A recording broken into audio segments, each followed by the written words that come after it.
So I guess this shows that Yamato is definitely stronger than your typical flying six. Remains to be seen if all of them, but also the way that she can compete with Luffy Gear 3 here. Yeah, maybe flying six level or above flying six level. Not quite all star, but maybe stronger than flying six. Remains to be seen, but still, Yamato obviously super powerful. Anyone that can do that to ulti. So then we're coming to the whole Momonosuke execution thing, and I think this is just showing us who is going to, cover this portion of the story. Like who's going to save Momonosuke, and it's going to be Jinbei and Robin, which is pretty cool. I'm sure they'll have backup, of course. They can't just do this by themselves, but it seems like they're going to be the main people here in charge of this. So that's why they're like sneaking into the audience here, which is hilarious seeing Jinbei there, somehow hiding in plain sight despite him, being the Knight of the Sea. He's super famous, especially in the New World. So these guys probably would be able to recognize him, especially how goofy he looks. But, man, I love Jinbei. So then we're coming to Law and the Scabbards, and we're getting the name of Law's submarine as well, the Polar Tang, and I'm not sure if this was ever said in the manga before. Maybe it was only said in an SBS in, like, one of the volumes from Oda, possibly. Not sure, but still cool. So it's showing us, their initial plan is coming to fruition here. They're circling around behind Onigashima, and they're coming up behind it. And it looks pretty cool, like when we get the view of like what behind Onigashima looks like, and it's snowing at the same time. But then we get the massive reveal, or kind of massive, because we already knew this was coming from like 2 or 3 chapters back. Izo is here now, and Nekomamushi. And Nekomamushi has some kind of like gun arm, like Barrett from Final Fantasy VII for some reason. Interesting. But Izo is here, which is, it's so cool. And Izo looks to be one of the characters who has benefited from the time skip, because I don't remember Izo ever being this imposing before. So we're getting the reunion between Izo and Kiku, and it's awesome. It was kind of set up, considering that we saw their origin in Odin's flashback. It was just kind of set up that most of the Scabbards, if not all of them, were going to come here eventually, and they all did, which is, it's pretty cool, to have these characters come together. And this is one of the strong points of One Piece, is that Oda can just, go into his chamber of characters, and he can go deep into it and just pull one out, and it could be super significant. Another instance of this is Marco.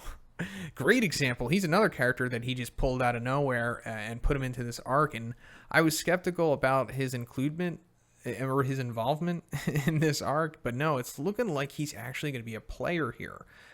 But maybe he's going to be nerfed to some degree, or at least his involvement will be nerfed, because we're seeing right here that he's going to go check a strange shadow in the sea.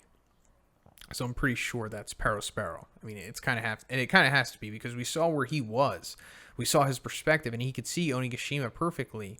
So he's not too far away from where this meeting party is right here. And also the beef between them has already been established. Marco tipped their ship, and Sparrow called him out by name, in the previous chapter. So I guess that's going to happen. And I'm not even mad at it. Even though Marco might not have like a massive part in this battle, like even less significant than he did in Marineford, because, he did have a big part in there, but I still feel like he could have did a lot more along with the other characters. But that's a whole topic for another time. But what I see happening here is that he's going to have maybe a pretty good fight with Perospero. And it's going to be interesting too, because I assume that another reason why Marco has to fight Perospero here is because he can fly.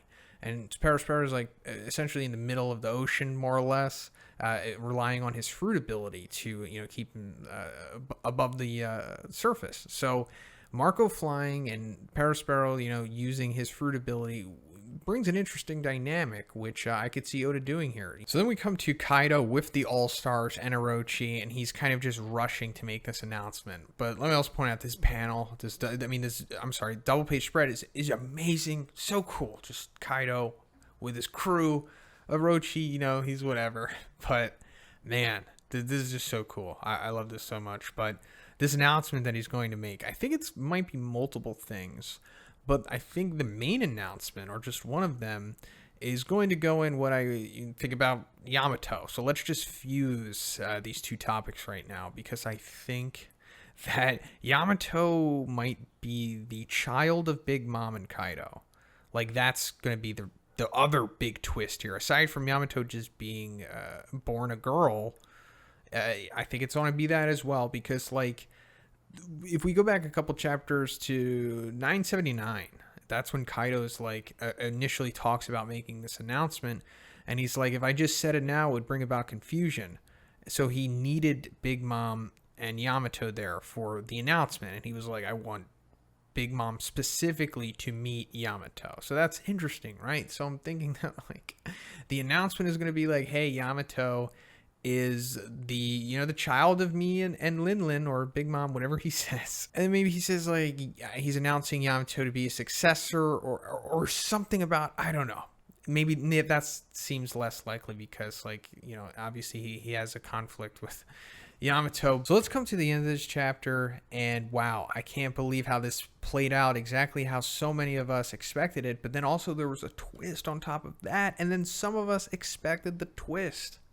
Man, I love One Piece, love Oda, love the community too, but also the whole thing about Yamato's like gender reveal or lack thereof or whatever. In the previous review, I was talking about how I was looking up lore on Prince Yamato, and then I was looking up lore on the mask as well. So one of the things that I actually came across was like the mask also symbolizing something about feminine emotion or feminine attitude or something to do with like being female but not, or something like that. And I didn't really take it into consideration, just like I didn't take into most of the lore about this character in consideration, because I just thought that, or I hoped that Oda was just loosely basing this Yamato off of like the mythology of Yamato. But no, it turns out that, yeah, I should have taken that into consideration, because it turns out that was the biggest clue, was to figuring out that he was going to be a female, or a female that became a man. So yeah, from now on, I certainly take into consideration all existing mythology and lore that I'm reading that Oda is inspired from or is pulling from, whenever I'm going to be analyzing or reviewing this stuff.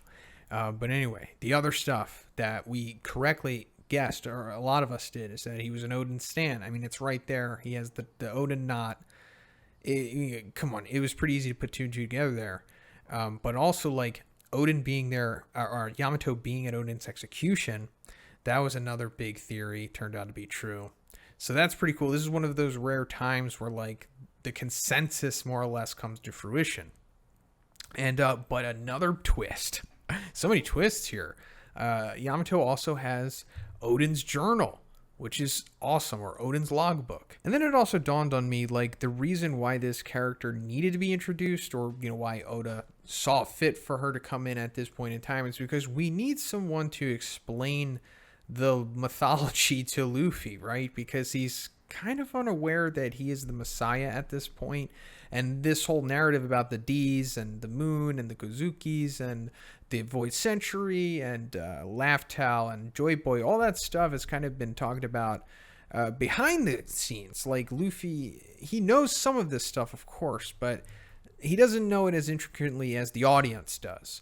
So we're going to have someone who knows it even better than us, because obviously we haven't read Odin's logbook. Could you imagine if we were able to? That would be insane. And I'm sure Yamato at some point is going to have to talk to Robin. I'm sure they have a lot to discuss if Yamato survives, long enough, because it's up in the air who is going to make it out of this arc, aside from the Straw Hats, of course. But I could see that happening. And also another purpose for Yamato could be giving it like final polishing to Luffy, in a power-up sense, so that he can defeat Kaido. Like, maybe Yamato's like, okay, this is the true weakness of Kaido, or this is what you need to learn to defeat Kaido, or something like that. And then he just quickly teaches Luffy, or something like that. I could see that happening too. And the last thing I want to touch on is that Yamato knows who Ace is. That's pretty cool. I mean, it makes sense. Ace visited Wano in the past. We found that out at the beginning of this arc with Tama's memories and reveal. And I was always like, okay, so that's cool. I guess it's just showing us that Ace visited Wano. But no, there's like much greater purpose to it. because he also ran into Yamato and they sparred apparently too, because like earlier on in this chapter when Luffy is like fighting back against Yamato, he's like, you remind me so much of him in our battles. So hey, that's pretty cool too. But that's pretty much it for the review. Let me know what you thought about this chapter, guys. I'm sure you loved it. This was a great chapter. The last 3 chapters have been pretty good. Last 2 especially. But if you liked the video, guys, please give it a like. I also have a Patreon. It gives you access to a weekly Q&A. And if you haven't already, please subscribe as well. Have a great day, and I'll see you in the next one.